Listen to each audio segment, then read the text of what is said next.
Hi everybody, it's Kimberly Sheridan from Losing It with Kimberly. Hope you're doing well today. I'm doing pretty good. Slept pretty decently, had a decent night's sleep in 3 chunks, so not bad. Went to bed around 9. I think I was tired before that, but I didn't have to work too hard to stretch it until 9, so I made that. Got decent sleep. On the treadmill about 7:15 this morning, not bad. Finish up around 8:15 and have a good day after that. Yesterday, I did indeed forget to do my arms again. I'm supposed to do my arms before the treadmill because the idea was that I wouldn't forget them if I did them before, because I'd step up on the treadmill, look at my Post-it that says weights and has an exclamation point and 3 underlines, and that would remind me to do them, and I would step off and do the arms and then get back on the treadmill and not have to worry about forgetting them at the end.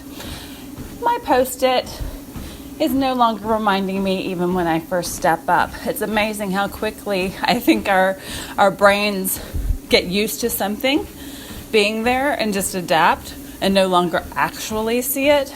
Like we subconsciously, I guess, are still seeing it, but not consciously, and it's not triggering me anymore. So I'm having to rely now on my daily ritual sheet to sort of be the net that catches me if I totally forget. Yesterday, I forgot for 15 minutes, had gone upstairs and started doing something else after the treadmill, and I remembered on my own without the checklist or without my daily rituals chart. However, that will be my net in case it doesn't pop to mind. So I came back downstairs and did my arms and went on my merry way. Today's lunges, not looking forward to them, even though it's one set only of 12 reps. This isn't the reason I'm not looking forward to them, but I've also started feeling sort of like a little tweak or twinge in my hip when I stand a certain way or move in a certain way during the day. And it's probably because of the lunges, because I, wasn't feeling that before. Now I've started doing lunges, and lo and behold, I'm starting to feel a little tweak or a twinge once in a while. It's not overly painful, but it's something that's like, hello, reminding me that my hip is there. And generally, with most of our body parts, we don't really think about them being there, not being there throughout the day. They're just there. Unless they're hurting, we don't really feel their existence. So this is new, and it's not enough to keep me from doing the lunges, but it is enough to make me stay on top of it and sort of assess whether this is something that I would want to continue doing, because I don't want to do any damage, and I don't want to, as you know, have an injury that's going to sideline me or create an injury in me, or, something that keeps me from exercising at all, whatever. So I'll keep an eye on that. There's plenty of other, especially now that I'm not even trying to do a total body workout. I'm not even trying to hit every muscle group. I'm just trying to do one leg exercise. So there's many, many, many leg exercises I could choose. This is one that not a lot of people like, maybe, or not a lot of people do. But one of my favorites is a single leg deadlift. And it's almost impossible for me to describe it in audio. But if you think back to the 1970s, when you had one of those little plastic birds that would bend down, I feel like he had a hat on. I'm not sure, a red hat? I don't have a good memory in general. But let's just say I think he had a red hat on. He's a plastic bird. And somehow through the miracle of physics, I suppose, he would bend down and drink from a glass of water and then, pop back up. I'm not sure. I can't remember why it was so magical. But that's sort of the movement that you make with a single leg deadlift. Your legs stay straight for the most part, except for a small bend in your knee, which you always want to have. And your back stays straight, and you bend at the waist down. I use dumbbells in my hands to bend down towards the ground and then back up. And it's great because it works the entire back of your legs, as well as your gluteus muscles, which are your butt muscles, and your lower back. Actually, if you have a weak lower back, it will work it, but probably not, if you have a weak one, not the best exercise to start with to work your lower back.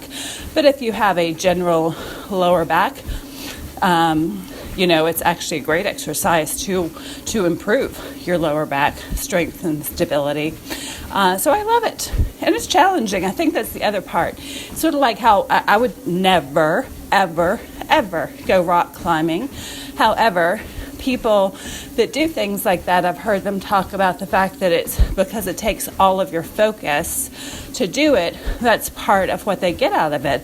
It's like it's an escape for them, to get away from their crazy mind, their monkey mind thoughts. And this exercise actually does take focus in order to, it doesn't give me as much focus as maybe climbing a rock and risking my life. But it requires more focus than your average exercise because you have a single leg that you're balancing on while you're moving down towards the ground. And so you have to balance, That's another huge benefit of that single leg deadlift exercise. You can certainly look that up online and see how it's done. These days, that's so easy to do, to look up a video about how to do that. But they're fun. I don't know. I like them. But for now, I'm going to stick with the lunges. We'll see what happens with that. And today's the lunge day, boo. But I'll do them. Don't you worry. I will do them. So I think, something to keep in mind. I was thinking about this twinge or tweak or whatever we want to call it in my hip.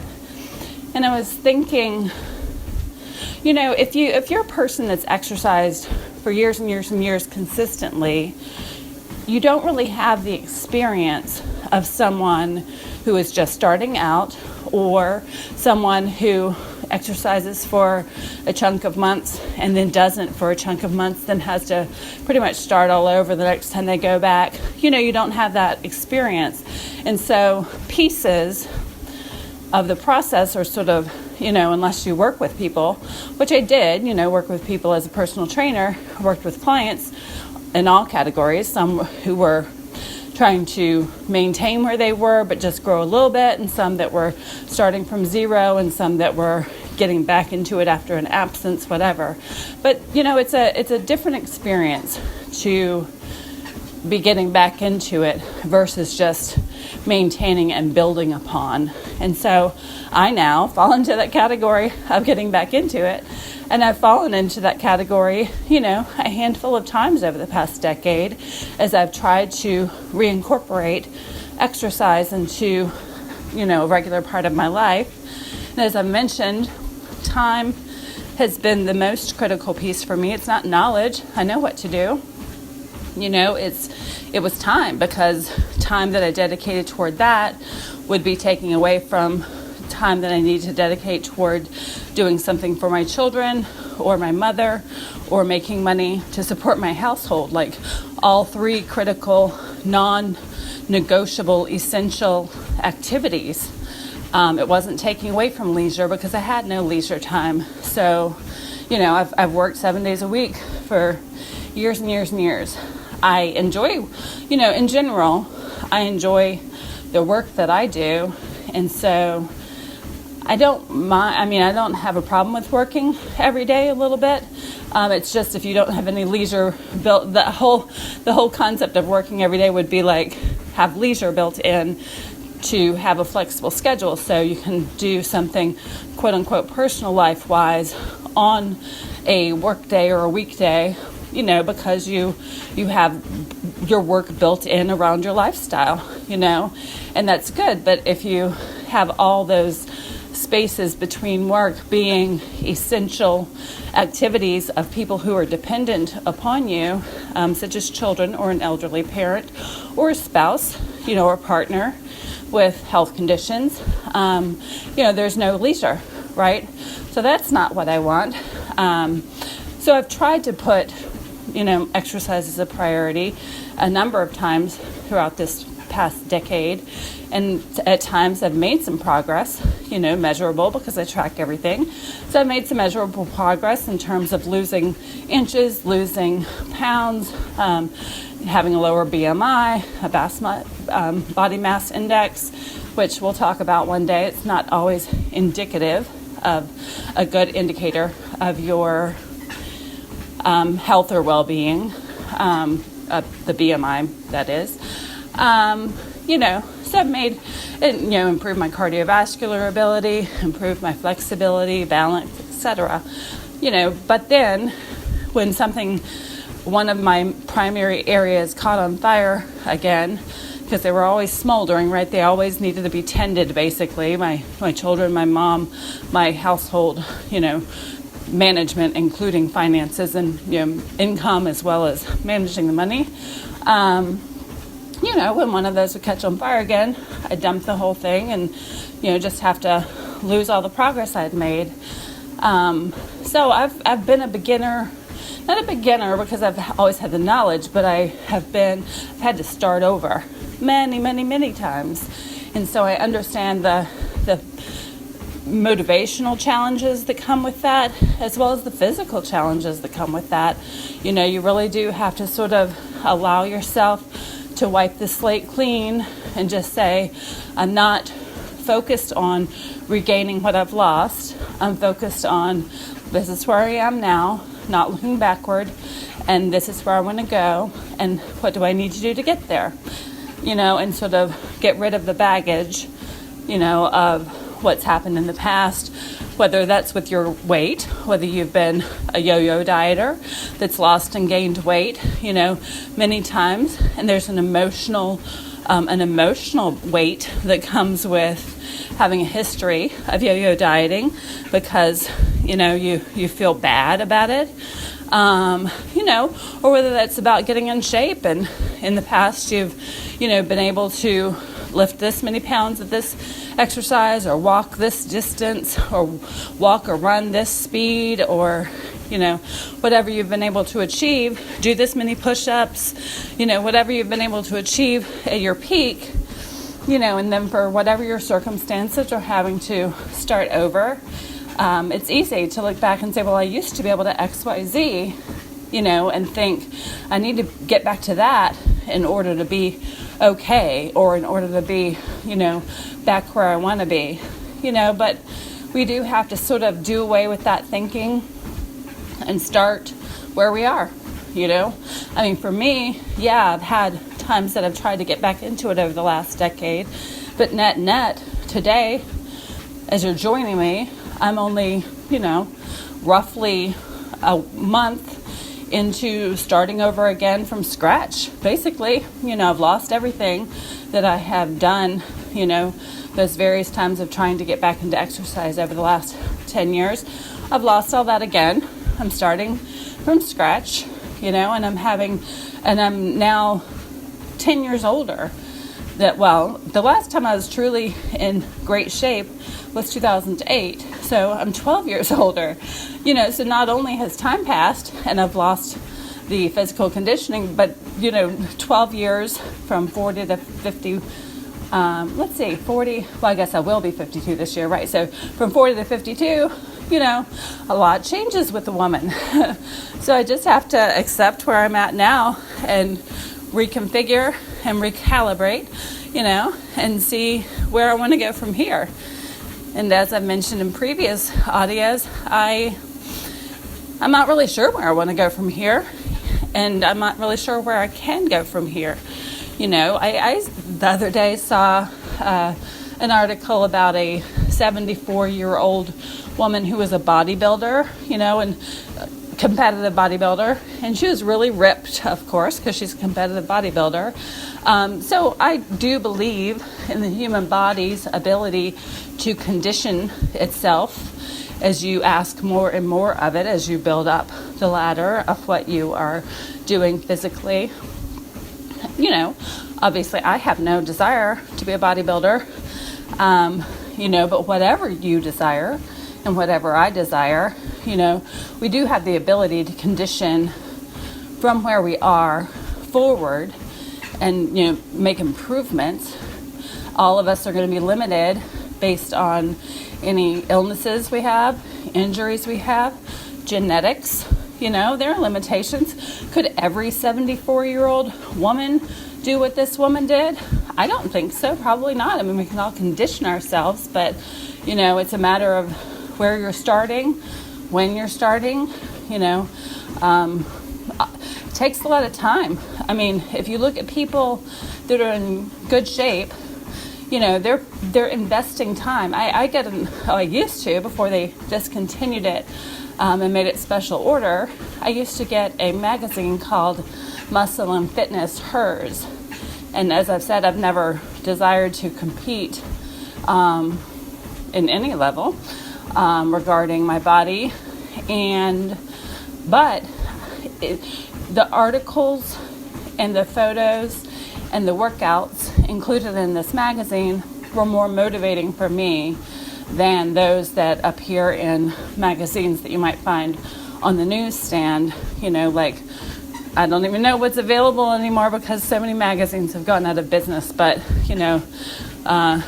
Fitness Journal, Shape, Self, Health, Prevention. I mean, there's a lot of magazines out there, or there were a lot of magazines out there.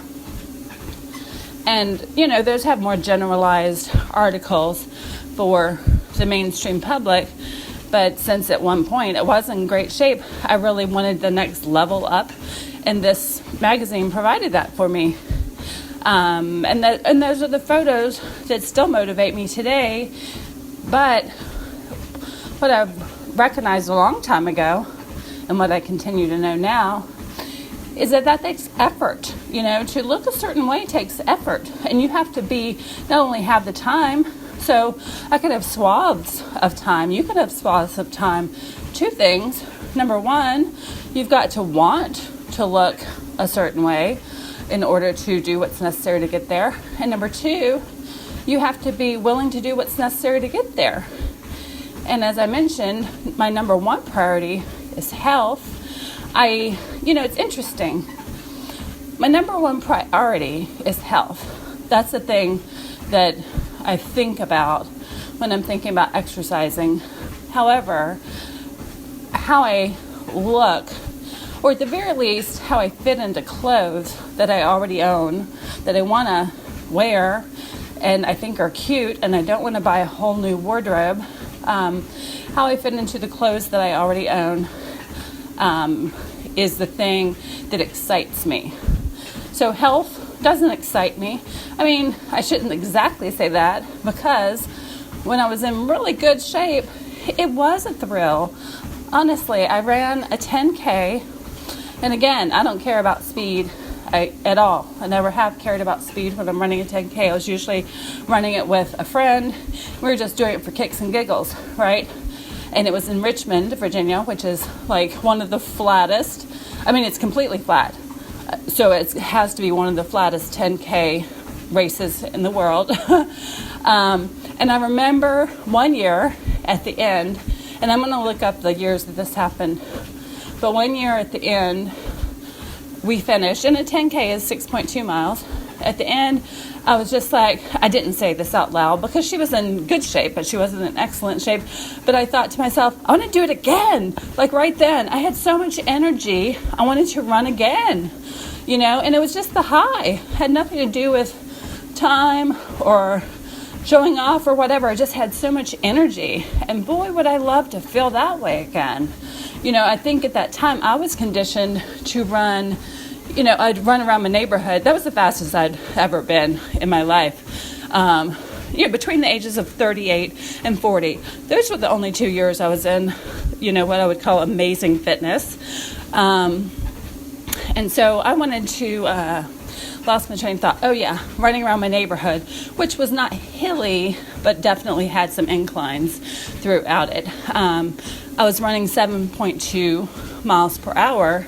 And so with her, I was just running 6.0 miles per hour is pretty much the pace we were going. And so it was lesser than I had trained, I wasn't training, but lesser than I was used to. So when I reached the end, it had been like I'd been just like an easy jog.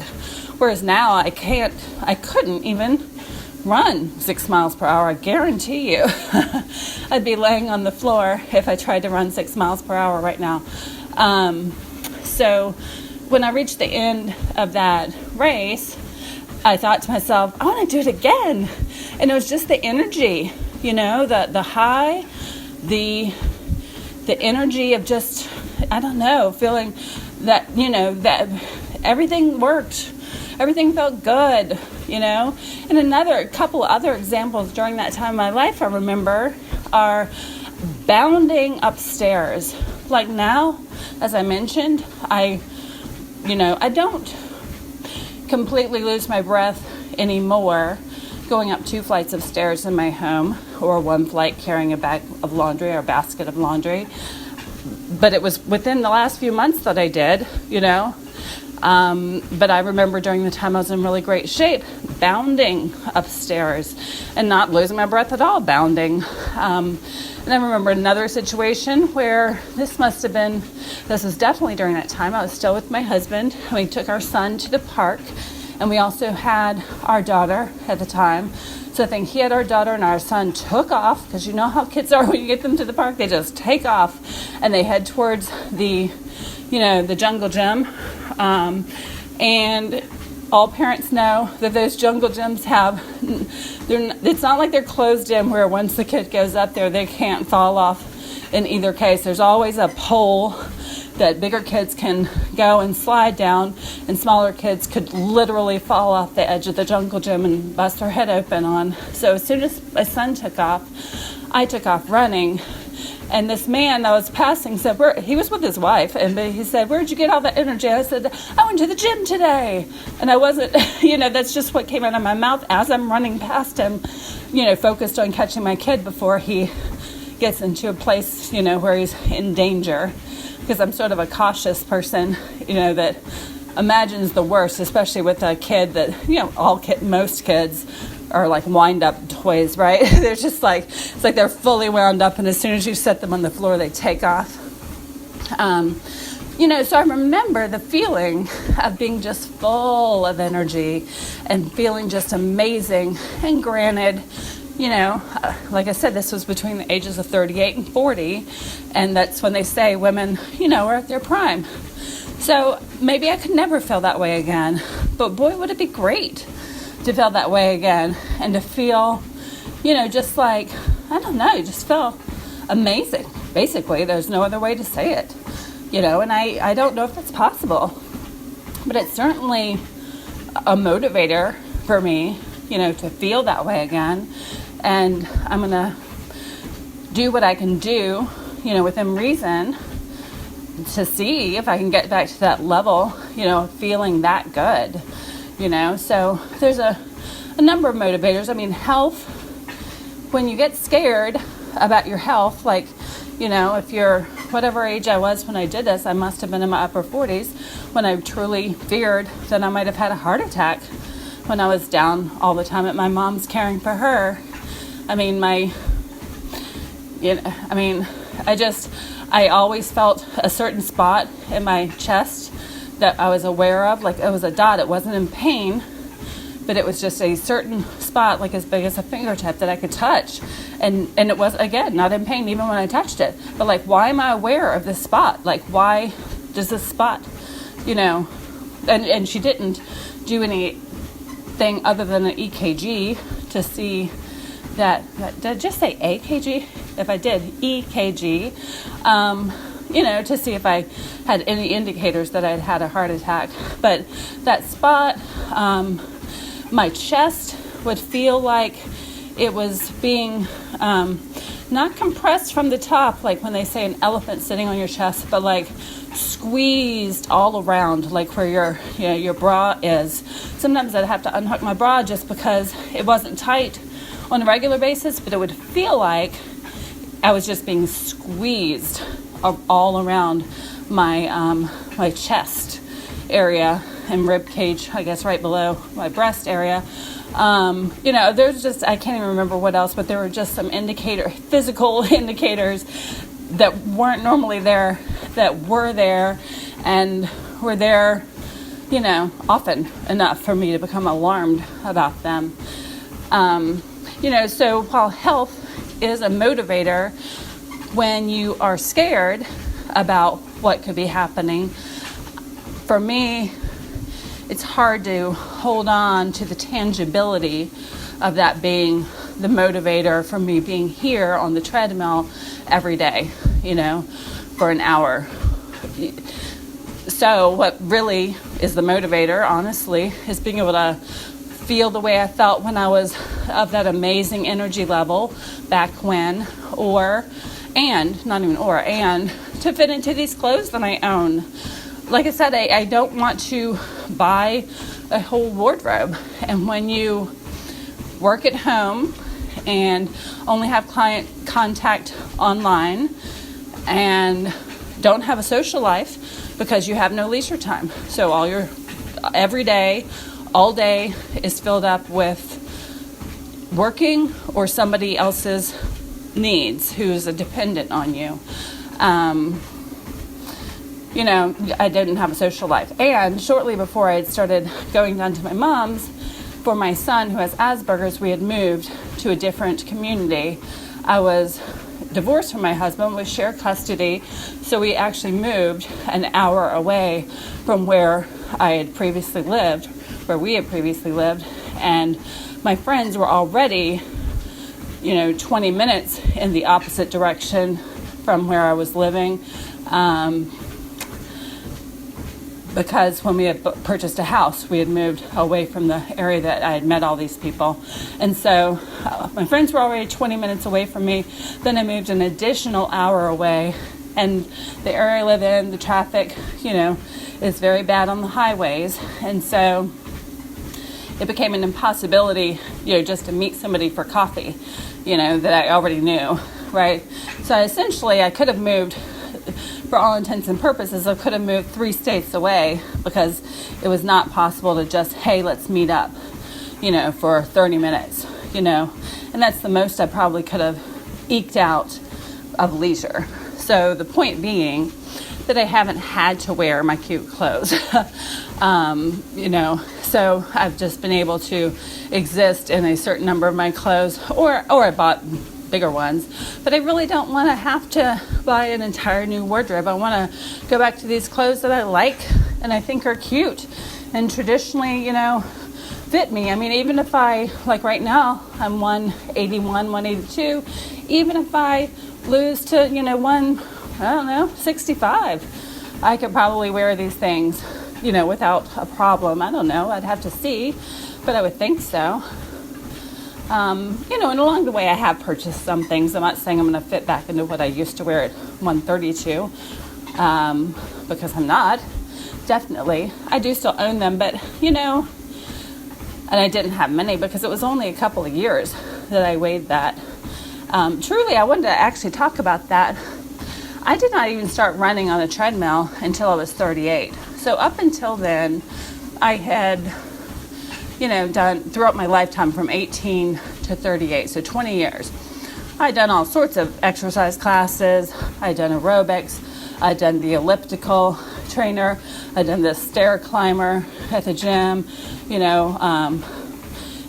you do classes, there's aerobics. There's, body weight ones that work, work weights in with the cardio. I'd done all sorts of different things for cardio, but I had never run because I think from having asthma in high school and running causing me to need an inhaler, I just never considered that running would be something I would want to do. So I don't even know what prompted me to try to make that change, but somewhere at 38, when I got in really good shape, I decided to, and not when I got into good shape, it was the start of me getting into good shape is when I stepped on a treadmill for the first time and I'd been using the elliptical at that phase of working out. And I started out on the treadmill at like 4.5 miles per hour jogging because I was in good cardiovascular shape as far as the elliptical went. I soon found out that doesn't necessarily transfer over to a different machine. So I did the treadmill at 4.5, which is like a light jog, and, built up from there. But really, 38 was the first time I'd ever considered running or using a treadmill at all. So I do think that there's probably a part of my brain that thinks, hey, running is part of the solution to achieving really good fitness levels. However, I also think that if I can do lunges, only one set, and feel tweaks and twinges in my hip, that I really am going to I couldn't even run now if I wanted to, breath-wise. However, as I build up, and as I hopefully will be able to do more than I'm doing, I really wonder whether I'm going to be willing to run again, because I just don't want injury, As I said to you, and as I say to myself, not only do I not want injury to take me out of exercising, but even a light injury that causes more pain throughout the day. Why do I want that? I don't. So it really is a sort of, developing scene. Like every day I have new thoughts about, hey, maybe I want to do this. Ooh, would I ever want to do that again? No, I don't want to do this. I do lunges. I get tweaks and twinges in my hip. Just reconsidering each thing as I go along. So I'm making it up as I go along. And luckily, I do have baseline knowledge from my past experience as well as the personal training certification. I do have baseline knowledge that I can, make it up as I go along without investing more research time online, So that's good news. So that's what I'm going to do going forward. I was going to mention, which I forgot to. So the 10K that I ran in Richmond, I think we might have run this like 3 different years. I don't think they were consecutive because my friend's father passed away one year around a little bit before that, and we didn't do it that year. So I don't think they were consecutive. I do want to look up the dates because I think the last of the 3 that I ran, I couldn't breathe. The same race, same flatness. I go from the first one I ran to reaching the end of me like, I want to do it again, or thinking that. Again, I did not say that out loud. But then the third one, I remember, stopping, just having to stop. Not just stop, thinking, okay, I'll stop at the water station, that'll give me a little break. No, I was having to stop well before the first water station and between water stations to just catch my breath, and she was probably, I think that race probably ended up being a small amount above time-wise what we had done before. I'll look at that too. But, she was doing fine. But and that's another indicator that made me think, maybe I do have asthma still, or, maybe my lungs still have some, who knows what's in there. I've never had an x-ray or a CT scan or anything, so I don't know, And I've never had problems living a daily life, so I've never had a reason to go to the pulmonologist and probably qualify to get that kind of thing paid for by my benefits. Hopefully now I would, but because I would like to know, But for now, I'm just going to focus on what I can do to work on the cardio side, because as I mentioned, we all can get better from where we are, So that's what I'm focused on right now, is getting better from where I am in the part I can control, which is doing this cardio for an hour a day. If I don't get back to running, the next stage would be, I'm not sure. I'm not sure if the next stage is going to be increasing the speed a little bit, and if I can still talk to you at that speed, or if it's going to be staying at 3.0 and maybe adding a little bit of an incline. And if I can still talk to you at that speed with an incline, we'll see. We'll see what happens. Like I said, it's always evolving. So for you, I hope that you're finding that balance between being gentle with yourself, but also challenging yourself. There is a balance to be found there for all of us. And that's how you can challenge yourself to make progress, but be gentle with yourself, that you're just accepting of where you are no matter what's happened in the past, how good of a shape you used to be in, how bad of a shape you used to be in, how many times you've repeated the same cycle over and over again. Just put all that down, leave it behind, and just move forward with this is where I am now, and this is where I'm going toward, and what steps do I need to make in order to move closer toward that thing that I want, the end result. So if my end result is bounding upstairs, and I'm not going to run in the park anymore because my kids are teenagers, so I'm not chasing them to playground equipment anymore, but I want to have the energy level of running a 10K and say, let's do it again. Even though I don't really aspire to run a 10K again, I want to have that feeling of being able to challenge myself, enough on a regular basis of exercise that I have that level of energy. So until next time, which will be tomorrow, I wish you a beautiful day. I hope that you do the things that you've committed to yourself, no matter how micro change they are. If you've committed to them, I hope that you are able to achieve them and feel good about yourself at the end of the day. Wish you a good night's sleep. Wake up tomorrow. Do it all again. Do it all well. Feel amazing. Just keep on going, right? So until tomorrow, I will see you then, and take care. Bye-bye.